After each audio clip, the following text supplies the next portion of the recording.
Hello friends, എൻ്റെ പുതിയ വീഡിയോയ്ക്ക് എല്ലാവർക്കും സ്വാഗതം. അപ്പോൾ ബിഗ് ബോസ് ആരംഭിച്ചിരിക്കുന്നത് ബിഗ് ബോസിൻ്റെ ഫസ്റ്റ് എപ്പിസോഡ് നമ്മൾ ഇനോഗ്രേഷൻ ഇതൊക്കെ കഴിഞ്ഞിട്ട് പിന്നെ നമുക്ക് ഇപ്പോൾ ലൈവ് ടെലികാസ്റ്റും 24/7 ഒക്കെ ആയിട്ട് തുടങ്ങിയിരിക്കുന്ന ഒരു ഡേ ആണ് ഇന്ന്. അപ്പം ഞാൻ ലൈവ് കുറേ കണ്ടു, അതിനുശേഷം ഇപ്പോൾ 9:30 ടെലികാസ്റ്റ് കണ്ടു. അപ്പോൾ ശരിക്കും പറയുന്നത് ഫസ്റ്റ് ഡേ തന്നെ ഒരു സീസണിലും ഇത്രയ്ക്കധികം അടി ഒന്നും തുടങ്ങിയിട്ടുണ്ടായിരുന്നില്ല. പക്ഷേ സീസൺ 6 അടി ഫസ്റ്റ് ഡേ തന്നെ തുടങ്ങിയിരിക്കുകയാണ്. അത് വെറുതെ അടി ഉണ്ടാക്കിയതല്ല കേട്ടോ, ഗെയിമിൻ്റെ ഇടയിൽ വന്നുള്ള ഒരു ഇത് തന്നെ. അങ്ങനെ തന്നെ മുന്നോട്ട് പോകണം. പിന്നെ എന്തെങ്കിലും ഒരു അടി ഉണ്ടാക്കാൻ വേണ്ടിയിട്ടോ അല്ലെങ്കിൽ നമ്മുടെ എല്ലാവരുടെയും പൊതുജനത്തിൻ്റെ എല്ലാവരുടെയും പരിപാടി കാണുന്ന എല്ലാവരുടെയും ശ്രദ്ധ ആകർഷിക്കാൻ വേണ്ടി മനഃപൂർവ്വം അടി ഉണ്ടാക്കുന്നത് തമ്മിൽ വ്യത്യാസമുണ്ട്.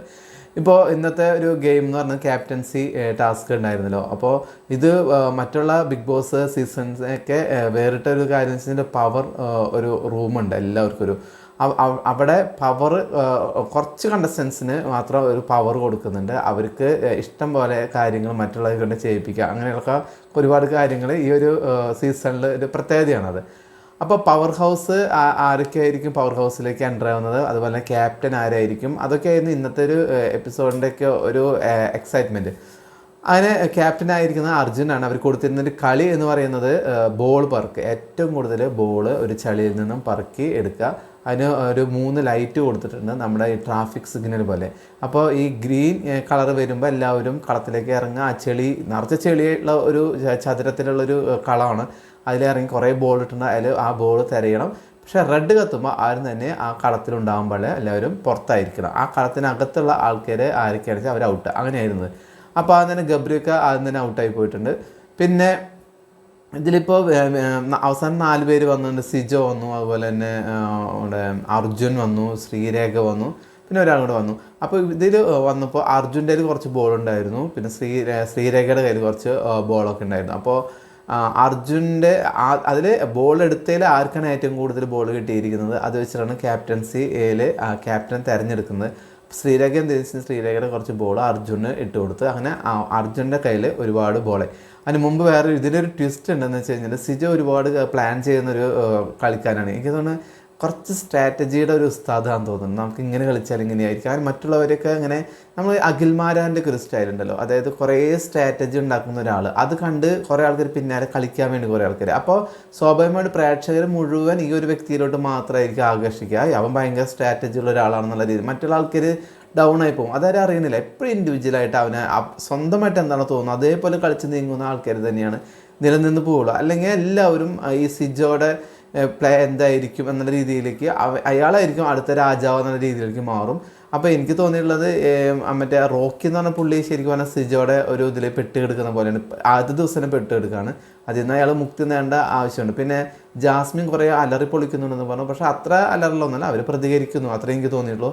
അതുപോലെ നോറ തീരെ പ്രതികരിക്കുന്നില്ല എന്നുള്ള രീതിയിലാണ് എല്ലാവരും നോമിനേഷൻ വന്നപ്പോൾ എല്ലാവരും ചെയ്തിരിക്കുന്നത് അങ്ങനെയാണ്. പക്ഷേ നോമിനേഷനിൽ നോറ ഒന്നും ചെയ്യുന്നില്ല എന്നുള്ള രീതിയിൽ ആവാറായിട്ടില്ലല്ലോ. ഫസ്റ്റ് എപ്പിസോഡിൽ തന്നെ ഇപ്പോൾ ചിലർ ഒന്ന് മിങ്കിളാവാൻ കുറച്ച് സമയമെടുക്കും, ചിലർ പെട്ടെന്ന് മിങ്കിളാവും. ഇപ്പോൾ 2 ഡയറക്ഷൻ നിൽക്കുന്നത്. ഈ നോമിനേഷൻ്റെ കാര്യത്തിൽ നോറ തീരെ മിങ്കിളിങ് ഇല്ല, ഭയങ്കര ഇനാക്റ്റീവാണെന്ന് പറഞ്ഞിട്ടാണ്.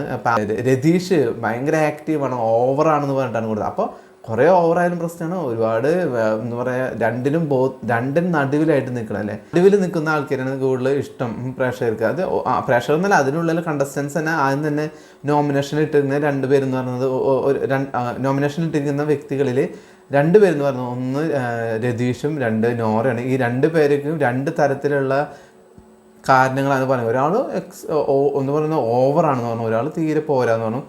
അതുപോലെ തന്നെ ജിൻഡോയുടെ കാര്യം പറഞ്ഞു, ജിൻഡോ തീരും പോരാ. സുരേഷിനെ നോമിനേഷൻ ഇട്ടിരിക്കുന്ന സുരേഷ് ഇങ്ങനെ ഒരു ബിഗ് ബോസ് എന്ന് പറഞ്ഞിട്ടുള്ള ഒരു പ്രോഗ്രാമിലേക്ക് പറ്റിയ ഒരു കണ്ടസ്റ്റൻ്റേ അല്ല എന്നുള്ള രീതിയിലേക്കാണ് അതെനിക്ക് തോന്നി കേട്ടോ.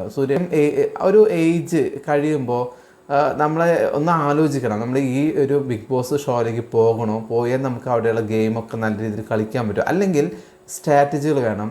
ഇപ്പോൾ നമ്മുടെ രജിത് കുമാറൊക്കെ ഉണ്ടായിരുന്ന പോലെ കളിക്കാൻ അറിയാത്ത ആൾക്കാർ പോയിട്ട് ഒരു കാര്യമില്ല. പ്രത്യേകിച്ച് ഇത്രയും ഏജ്ഡാകുമ്പോൾ അവരോടൊപ്പം നമുക്ക് ഫിസിക്കലി പിടിച്ചിരിക്കാൻ കുറച്ച് ബുദ്ധിമുട്ടുണ്ടാവും. അപ്പോൾ അതിൻ്റെ കാര്യങ്ങളൊക്കെ ഒന്ന് അനലൈസ് ചെയ്തിട്ട് വേണം ബിഗ് ബോസിലേക്ക് പോകാൻ. അല്ലെങ്കിൽ പിന്നെ എന്തിനും തുനിഞ്ഞിറങ്ങണം അല്ലേ. എന്ത് കളി തന്നാലും നമുക്ക് പറ്റുന്നത് പോലെ നമ്മൾ ചെയ്ത് നമ്മളുടെ ഒരു പവർ കാണും. തോൽവി ജയം അത് രണ്ടാമത്തെ കാര്യം. പക്ഷെ നമ്മൾ പാർട്ടിസിപ്പേറ്റ് ചെയ്യുന്ന എത്രത്തോളം എന്ന് പ്രേക്ഷകർ നോക്കും. ഇത് അതിലൊന്നും പറ്റാത്ത ഒരു വ്യക്തിയാണെങ്കിൽ അതിലേക്ക് പോകാനേ പാടില്ല എന്നുള്ള ഒരു അഭിപ്രായം എനിക്കുള്ളത്. അത് സുരേഷ് മേനോന് പറ്റിയിരിക്കുന്നത് അതാണ്. അതുപോലെ തന്നെയാണ് ഇപ്പോൾ ഓവറായിട്ട് കളിക്കുമ്പോഴും ആൾക്കാർക്ക് തോന്നും ഇത് ഭയങ്കര ഓവറാണ്, ഇയാൾ ഇതിന് വേണ്ടി കച്ച കെട്ടി വന്നിരിക്കുക, അങ്ങനെ തോന്നും. ഒരു മിഡിൽ നിന്ന് കളിക്കണം. ഇപ്പോൾ നമ്മൾ അർജുനൊക്കെ കണ്ടില്ലേ, ഭയങ്കര പക്വതയോടുകൂടിയാണ് ആ ഒരു പ്ലെയർ കളിച്ചിരുന്നത്. അതുപോലെ ഗബ്രി, ജാസ്മിൻ കുറച്ച് ഓവറാണെന്ന് നമുക്ക് എനിക്ക് തോന്നിയെങ്കിലും പക്ഷേ ജാസ്മിൻ ആവശ്യമുള്ള കാര്യങ്ങൾക്ക് മാത്രമേ വോയിസ് റേസ് ചെയ്തിട്ടുള്ളൂ. പിന്നെ പറയാനുള്ള കാര്യം പിന്നെ ആൾ കുറച്ചുകൂടെ എല്ലാവരുമായിട്ട് നല്ലോണം മിങ്കിൾ ചെയ്യുന്ന ഒരു വ്യക്തിയാണ്. ഇപ്പം ബിഗ് ബോസ് എന്ന് പറഞ്ഞൊരു പരിപാടി അങ്ങനെയാണല്ലോ, എല്ലാവരുമായിട്ട് മിങ്കിൾ ചെയ്യാൻ കഴിഞ്ഞില്ലെങ്കിൽ പറ്റില്ല, അവിടെ പിടിച്ചേക്കാൻ ബുദ്ധിമുട്ടാണ്. അപ്പോൾ അതുകൊണ്ട് ജാസ്മിനെ ഇപ്പം നമുക്ക് വിലയിരുത്താൻ പറ്റില്ല. അതുപോലെ നോറേനെ വിലയിരുത്താൻ പറ്റില്ല. എനിക്ക് തോന്നിയിട്ടുള്ളത് വീക്ക് കണ്ടസ്റ്റൻറ്റ് തോന്നിയിട്ടുള്ളത് ഒന്ന് ജിൻഡോ എന്ന് പറഞ്ഞ ആ ഒരു മസിൽ മാനല്ലേ, പുള്ളി പോരാന്ന് എനിക്ക് തോന്നി. പിന്നെ സുരേഷ് മേനൻ പോരാ. ഈ രണ്ട് പേരാണ് എനിക്ക് ഫസ്റ്റ് എപ്പിസോഡിൽ എന്നോട് ഇപ്പോൾ നോമിനേറ്റ് ചെയ്യാൻ പറഞ്ഞാൽ ഞാൻ ചെയ്യുന്ന രണ്ട് വ്യക്തികൾ അവരായിരിക്കും. മറ്റുള്ളവരൊക്കെ കളിച്ച് വരുന്നേ ഉള്ളൂ. അപ്പോൾ വരുന്നതിനനുസരിച്ച് നമുക്ക് യഥാർത്ഥത്തിൽ അവരുടെ സ്വഭാവം എന്താണെന്നുള്ളതൊക്കെ അറിയാൻ പറ്റുള്ളൂ. ഇപ്പോൾ ശരണ്യാണെങ്കിലും അപ്സരയ്ക്കാണെങ്കിലും അവരൊക്കെ കളിയിലേക്ക് മുഴുകുമ്പോൾ അവരെ കൂടുതൽ സ്വഭാവം എന്താണെന്നുള്ളത് നമുക്ക് അറിയാൻ പറ്റും. എന്തായാലും ഫസ്റ്റ് എപ്പിസോഡ് പൊളിച്ചു. ഇങ്ങനെ തന്നെ മുന്നോട്ട് പോവുകയാണെങ്കിൽ ഈ സീസൺ എന്ന് പറയുന്നത് സീസൺ 5 പോലെ അല്ലാതെ കുറച്ചും കൂടി ആൾക്കാർ കാണാൻ ഇൻട്രസ്റ്റിംഗ് ആയിരിക്കും. കാരണം പ്രതികരിക്കുന്നുണ്ട്, സ്വയം തീരുമാനങ്ങൾ എടുക്കുന്ന കണ്ടസ്റ്റൻസ് ആണ്. നന്മമരം ചമയാനായിട്ട് ആരും തന്നെ അങ്ങനെ നിൽക്കുന്നതായിട്ട് എനിക്ക് തോന്നിയിട്ടില്ല. ഞാൻ നന്മമരമാവുമെന്ന് പ്രതീക്ഷിച്ച രതീഷ് പക്ഷേ നേരെ ഉൾട്ടാണായത്. അത് നല്ലൊരു കാര്യമാണ്. ഇങ്ങനെ കളിച്ച് പോട്ടെ എന്ന് വെറുതെ മിണ്ടാതിരുന്നിട്ടും കാര്യമൊന്നുമില്ല. പിന്നെ രതീഷ് കുറച്ചൊരു ഇറിറ്റേറ്റിംഗ് ആണ്, എല്ലാ കണ്ടസ്റ്റൻസ് പറയുന്ന പോലെ ഇറിറ്റേറ്റിംഗ് ആണ്. അത് ആദ്യം അതിൻ്റെ ഉള്ളിൽ വന്നിട്ടുള്ള അതിൻ്റെ ഒരു എക്സൈറ്റ്മെൻ്റ് ആണ്. വെറുതെ മിണ്ടാതിരുന്ന് കഴിഞ്ഞാൽ ആൾക്കാർ എന്ത് പറയും എന്നാണ് തോന്നുന്നതുകൊണ്ട് രതീഷ് ഇങ്ങനെ പറഞ്ഞുകൊണ്ടിരിക്കുന്നത്. കുറച്ച് കഴിയുമ്പോൾ ഓരോ ദിവസങ്ങൾ പോകുന്തോറും അദ്ദേഹം മെച്ചുവർഡായിട്ട് വരുമെന്നാണ് എനിക്ക് തോന്നിയിട്ടുള്ളത്. പിന്നെ എനിക്ക് നല്ല പ്ലെയേഴ്സായിട്ട് തോന്നിയത് അർജുൻ നല്ലൊരു പ്ലെയറായിട്ട് എനിക്ക് തോന്നി. ആവശ്യത്തിന് സംസാരിക്കുന്നു, നല്ല മെച്ചുവർഡായിട്ട് സംസാരിക്കുന്നു. പിന്നെ അപ്സരയുടെ ഒരു അപ്രോച്ച് എനിക്ക് ഇഷ്ടപ്പെട്ടിട്ടുണ്ട്. ശരണ്യ കുറച്ചൊരു ഫേക്കാണെന്ന് എനിക്ക് തോന്നിയിട്ടുണ്ട്. പിന്നെ ശ്രീതൊന്നും കളിച്ച് വരുന്നേ ഉള്ളൂ, നമുക്ക് ഇനി പോവുക അറിയാം എങ്ങനെയുണ്ടെന്ന് അറിയാം. പിന്നെ ലവ് ട്രയാങ്കിളായിട്ട് ആരൊക്കെ വരും, അല്ലെങ്കിൽ ലവ് ബേർഡ്സായിട്ട് ആരൊക്കെ വരും എന്നുള്ളത് പോകെ അറിയാം.